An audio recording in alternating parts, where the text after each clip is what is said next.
with large companies and large organizations organizing within themselves to screw over labor, I mean, I find that labor right now is in a critical moment in order to organize effectively. Which side are you on? Which side are you on? 818 area code. What's your name? Where are you calling from? This is Lenny Powers from Southern California. Lenny from Southern California. What's on your mind? Hey, fellas. Jacob, Adam, really appreciate the work you do. Thank you. First and foremost. I think in this YouTube space, I just want to comment on, the space that we're occupying now. A lot of people are, get punditry and activism quite a bit confused. Also, there is a lot to say about what y'all do because, you kind of intersect the action work with the punditry, which is always nice. We kind of need some outlets that blend the two, so that we could, not just, act out of catharsis, shout into the void, if you will, and really put some meaning behind our actions. So I appreciate, you taking, the emotional, feelings that we all have and, and place them, or putting them out there and then, giving us an outlet to actually, make some effective change within our material conditions. So I wanted to say that first and foremost. Thank you. Appreciate my it. question to you, yeah, not a problem. My question to you is, because, in this, in the landscape that we're in politically and, within our society, I mean, we're facing a lot of the pressures of, late stage capitalism as it stands. These companies, trying to squeeze a profit out from every which way. And we all know that labor is the first, first lane that they go to in order to, extract these profits. And with companies, large companies and large organizations, organizing within themselves to screw over labor, I mean, I find that, labor right now is in a critical moment in order to organize effectively. And what you brought up, I believe, Jacob, with, organizing online and getting some type of further knowledge into how to organize online, I think that's going to be crucial. But where have all the union halls gone? Where have all the face-to-face, belly-to-belly interaction with our fellow brothers and sisters in labor?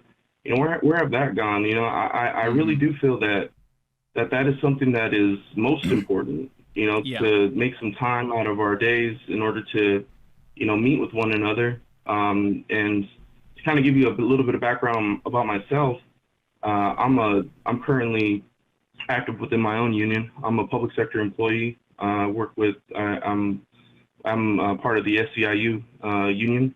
And Are you in SEIU 1000? No, I don't really feel comfortable. Oh, sure. Yeah, no. You don't have to go any further. I just know, I've just read stories about SEIU 1000. There's some crazy stuff, and I'm sure you know about it, but we don't have to talk about that. Yeah, absolutely. I mean, that's the thing. I'm very critical from of my union from from a leftist perspective. I do see myself as I don't really give myself a label. I mean, I analyze things through a Marxist lens, but I can't help but to have anarcho-syndicalist tendencies, if you will. Because for myself, I believe that true revolution and true advancement within for leftists is going to come through labor, and the labor is going to be the tip of the spear, and the more momentum that we get, it's going to be based on whose lives we touch within the proletariat of our society. It's we have to gain favor with the mass populace in order to push through those advancements for working class folk and for poor and the unhoused. And so it's back to essentially my background. I mean, I went into my union looking at it as an opportunity to meet up with folk and to get people more active, more engaged, but then found out that, it was moving like more so like a secret society or something that's like a little bit more, you kind of had to been, invited into. But, for me, I mean, I got introduced to, labor, through these leftist spaces, online. And I was like, I got my own union. Let me go and see what I could do and get involved in. And yeah, I'm a little bit more critical because of the fact that, it's just that there's not a whole lot there when it comes to building true community. So my question again is how do we do that? What is it that we can do in order to, get people together more frequently? Get people,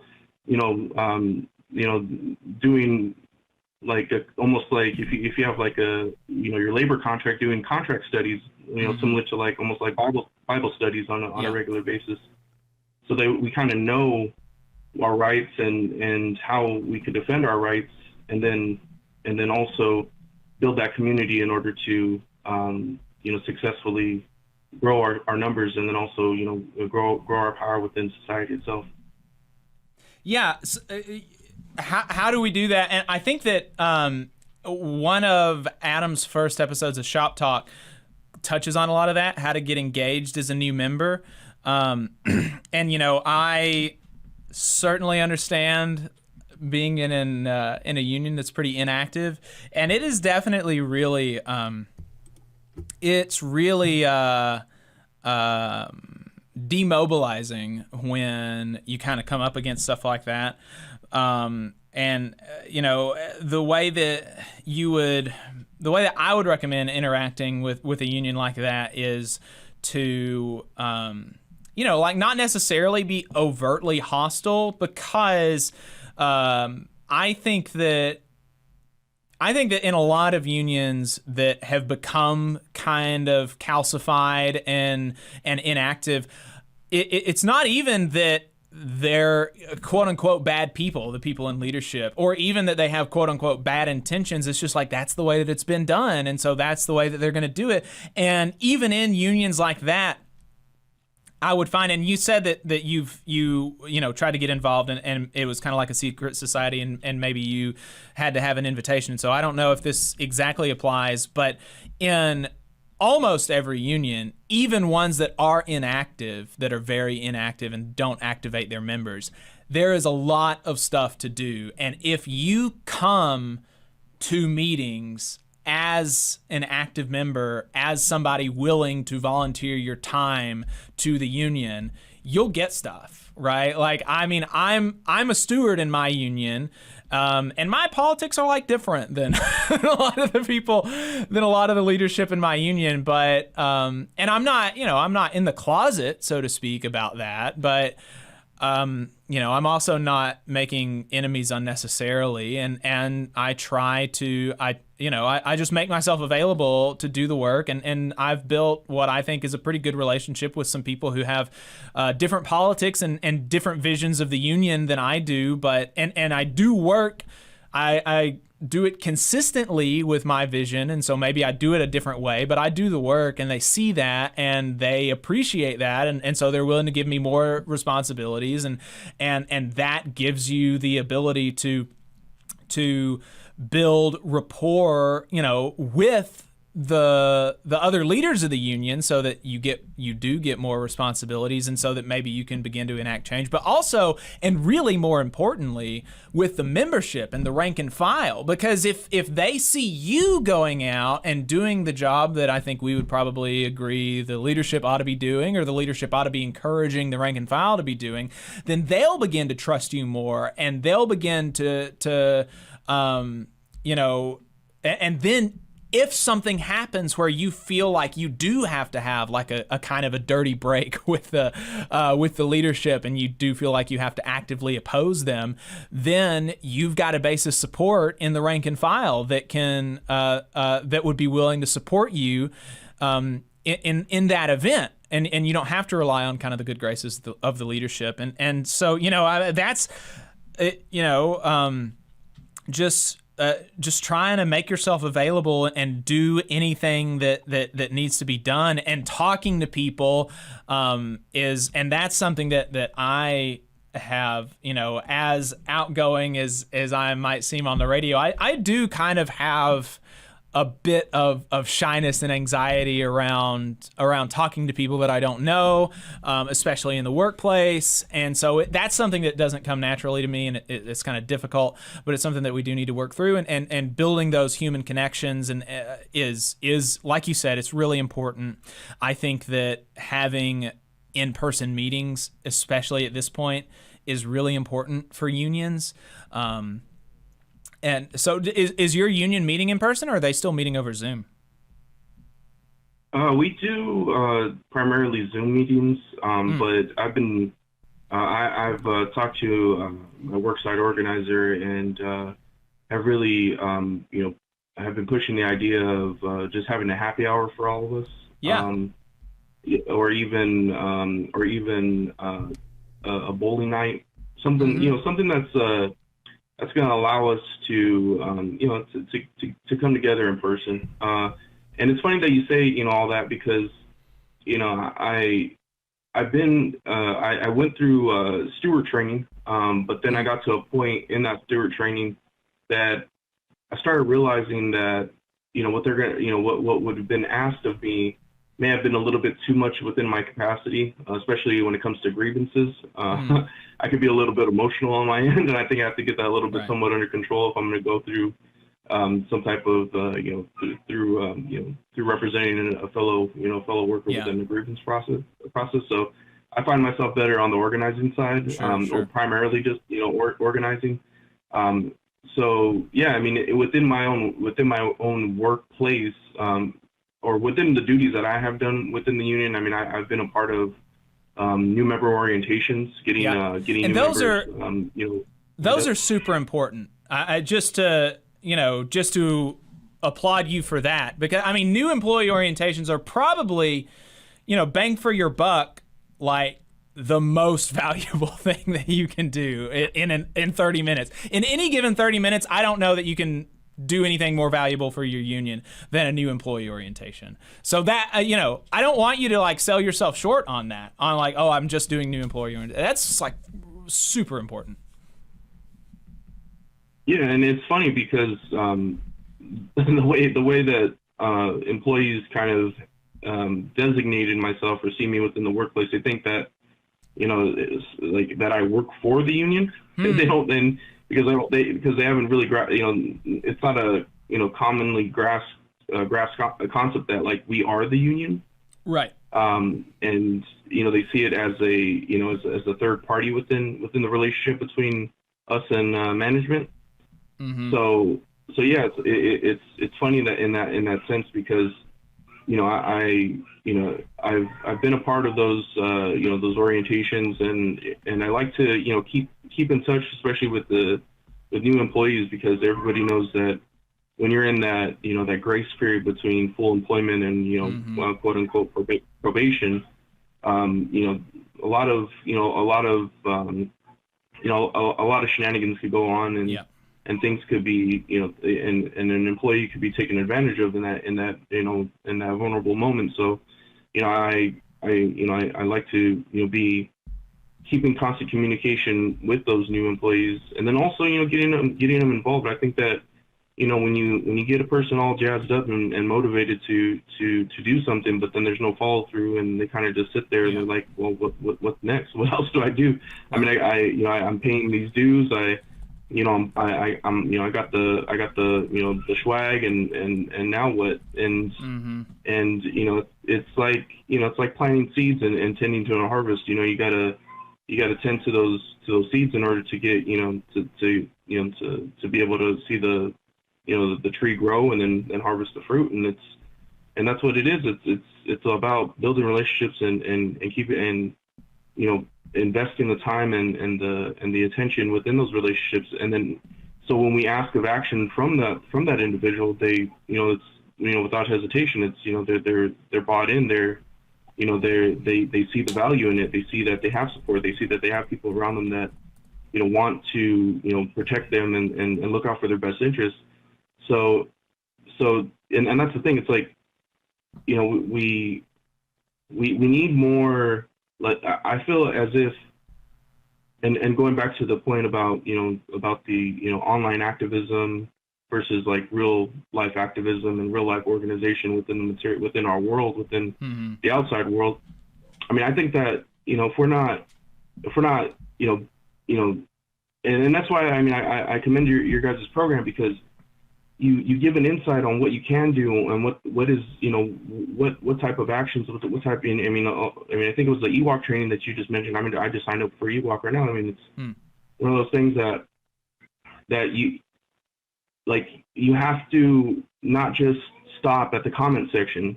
You have to keep going. You have to go further than that, right. and put action out there so that we can make some effective change. Because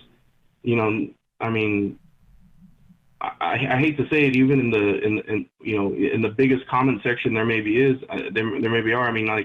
Just because you're tweeting something out or commenting something, you're not really doing anything. It feels like you're doing something. Right. The social media has us engineered to think that our engagements and our likes and all that, it's some type of action, but like, who are you really influencing? Who's it that you're really like? Who are you satisfying but only yourself? So I hate to digress, but the thing is that like to do effective action, it takes getting out there and putting yourself out there and putting the rubber to the road and making sure that you are engaging with people and like I said, it's and I feel exactly what you're saying, Jacob. My thing is I call myself I'm naturally an introvert, but my work has demanded of me to become an extrovert. So I'm naturally introverted, but going out there and knowing what's at risk and what's to gain is so much important than my own personal comfort. Yeah. So that's why I do it. So yeah, I think that you're absolutely right with all you said, and I'll let you guys go now. I really appreciate you taking my call. Appreciate you calling in, Adam. Did you have any thoughts or anything before he jumps off? No, I just want to applaud you and tell you to keep up the good work and continue doing what you're doing in terms of building relationships, growing your network of allies. And you sound young, yeah. Right? So you've got a long career in the public sector, hopefully, and a long career in your union, and so you've got a lot of time. Yeah. Hopefully, Lord willing, to make change within your union and to build those relationships. Yeah, and I would say persistence and patience is very, very important, because all of us, in this conversation are very passionate, and we are tired of waiting for progress, obviously. But at the same time, we, on a personal level, have to have that patience and persistence. And, just so move strategically, like Jacob said, move strategically in how you proceed. Don't make enemies before you have to make them. But at the same time, if you're staying true to your values, some conflicts are going to pop up, and that's just part of it. But I think we've had some conflicts. Like within our unions, we're not, we stay true to our values, but we're not unnecessarily, conflict oriented. And we do the same thing with the show. We have different values than some union leaders here in Alabama. And for the most part, it doesn't pose an issue, but it has in the past. And so, you just have to be willing to, be willing for there to be a conflict if it must be, but also not going out and looking for it just because you feel like, and obviously not saying that it doesn't sound like you're doing that, but just for anybody else listening, having the right opinion, and I think this kind of goes along with your stuff about online activism, like being the most pure politically is like, that's not important. I would much rather. Oh yeah, I would much rather have, if I could choose between two people, and I could have somebody that's like exactly my politics, like to a T. They have the right opinions according to me, but they're not really doing anything, versus somebody that's like a lib, you know, somebody who's like, I love Biden, I love Hillary Clinton, blah, blah, blah, you know, all this. But they're like a steward in their union. They're helping to save people's jobs. They're getting people activated. Like, that person is so much more valuable to even a left movement than is somebody who's like sitting on the couch with like, you know, super great opinions. So yeah. So yeah, I really appreciate your call and appreciate your comments. One last thing, Adam, I wanted to thank you for all the labor history that you've had been highlighting. There's so much that's I mean, I because I'm relatively new to just new as a leftist in general. I mean, I think I was politically activated more so around the 2020 election cycle, and history itself is I find it to be highly important. I mean, if in a perfect world, I would have been a history professor. Obviously within the world now. I mean, being a professor in general, or being a teacher in general, is that's very hard work considering compensation. So I wanted to just thank you for all the labor history that you've been highlighting. I appreciate you guys. Thank you so much. Yep. Thanks for the call. Appreciate it. You just saw a clip from the Valley Labor Report. We are live every Saturday morning from 9:30 a.m. till 12:30 p.m. And we pride ourselves on keeping all of our content free to everybody so that we can talk to as many working folks as possible. If you support the work that we're doing, you think that it's important, you think that it's good, then consider making a monthly contribution to the project, and you can do that on our website, tvlr.fm.